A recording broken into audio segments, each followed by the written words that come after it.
So, do you have any tips for helping impatient clients manage their expectations of the coaching process? Impatient clients, Yeah, like clients who just want you to tell them what to do. I think so. I don't have a lot of context around this, but I have worked with a lot of impatient clients, Yeah, execs. you let's have you take this one first, Raj. This is a fun one. I like this one.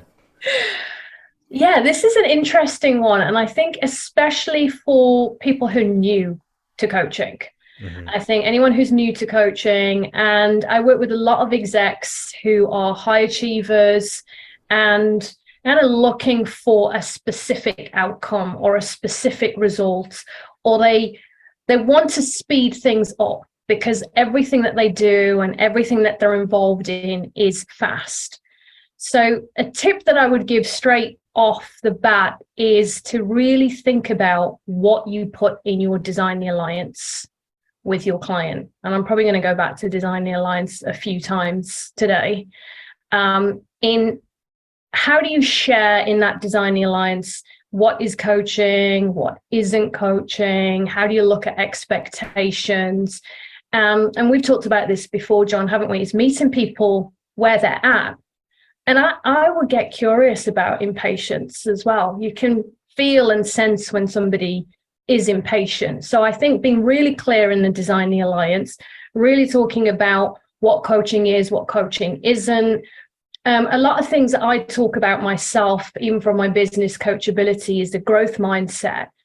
And I will share with people that some of the things that we're looking at is emotional fitness or mental fitness. And you wouldn't go to the gym once and expect to be in great shape. I really wish you could, but you wouldn't.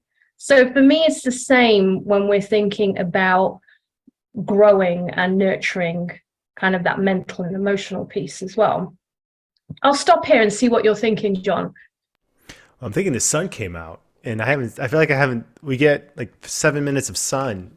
This is the season for 7 minutes of sun a day. So I'm just going to keep the blind up to get as much vitamin D. I don't even. The windows might even block vitamin D. Who knows? But anyway, uh, the idea. So I don't know.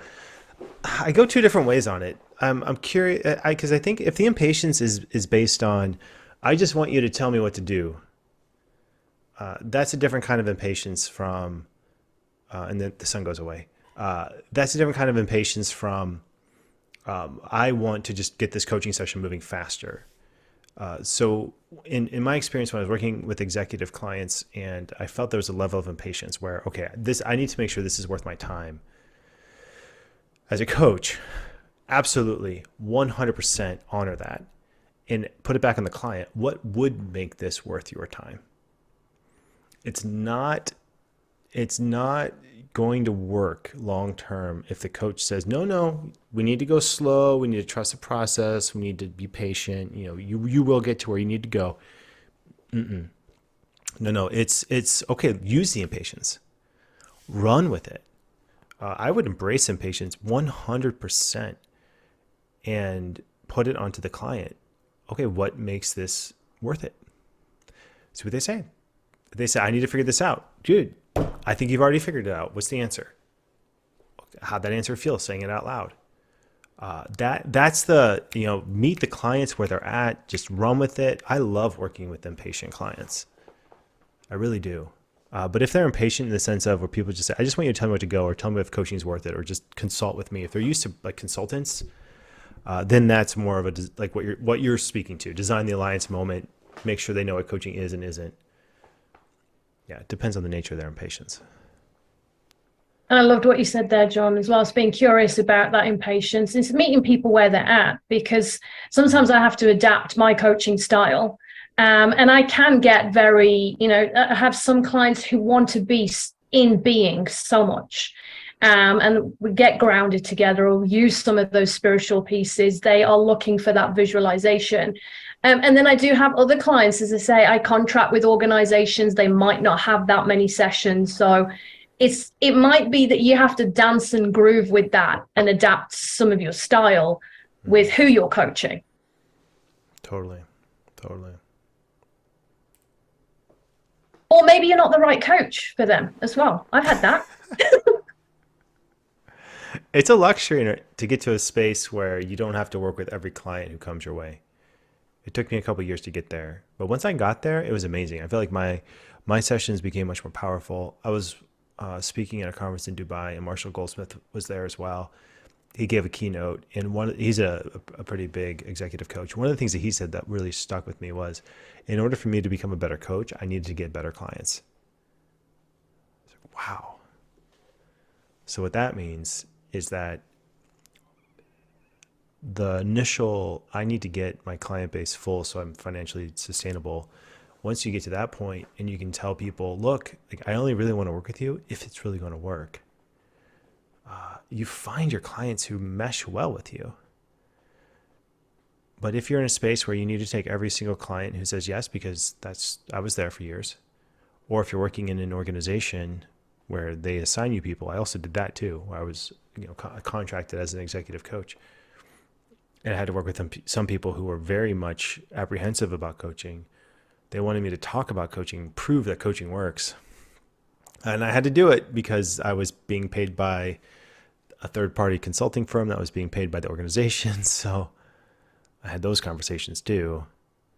It would be fascinating to get to a spot, even in those conversations, to be like, look, I don't really need to do that right now. If you want to coach, we can. If you don't, that's fine.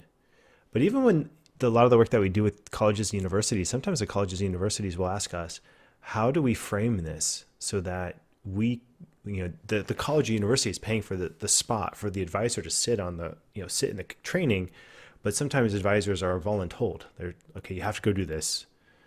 And we found that that's not fun, because if you have a group of 12 people and 2 out of the 12 people don't agree with it, they're actively fighting against it, then the whole time the trainers they're talking about, well, do I really have to do the double work of proving to a skeptic in a class something that I'm trying to teach you? That's just not fair for anybody. So I think a lot of it is sometimes managing expectations. A lot of people have doubts about coaching, but I mean, this is 2023. Like, coaching works, and there is so much, so many studies, so many just case studies, stories. It's well known. I feel like I lose patience with it. Talk about impatience. I get impatient sometimes with the doubters. I'm like, doubt if you want, but it works. And if it's not for you, it's not for you. Yeah. Absolutely.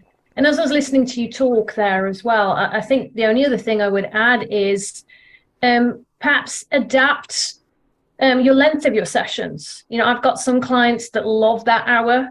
I have some that want 30 minutes. Maybe those are the ones a little bit impatient, or 45-minute sessions. So perhaps that's one of the things to recheck in with somebody as well, like revisit that design the alliance. What would work for you? Some of the questions that you were asking right at the beginning.